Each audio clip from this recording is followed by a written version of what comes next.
Check कर असेल ते तू बॅगेत प्रत्येक स्त्रीमध्ये एक अदृश्य शक्ती दडलेली असते जी आपल्याला दिसत नाही.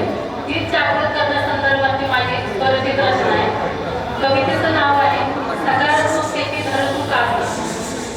आयुष्यात येथील जरी संकटे मात त्यावर करायची आहे. लागल्या द्याव्या परीक्षा तरी तुला मात्र जिंकायची आहे. भविष्याचे स्वप्न बाळगता उराशी बरेच अडथळे येतील वाटे, तरी तू मात्र डगमगू नकोस. सामोरे जा तू अगदी थाटात. येथील आयुष्यात कटुगोड प्रसंग त्याच्याशी हसत कर हात मिळवणी. धीर नको खचू देऊस कधी तू, नको येऊ देऊस कधी डोळा पाड. कर मनाशी दृढ निश्चय, कधी हो अहिल्या तर कधी हिरकणी.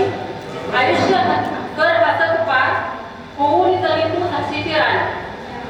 तू हे करू शकतेस, गुणगाठ बांध मनाशी. स्वतःची ओळख क्षमता मी हात विश्वास बाळग पुराशी. आयुष्य हे एकदाच आहे, कर तू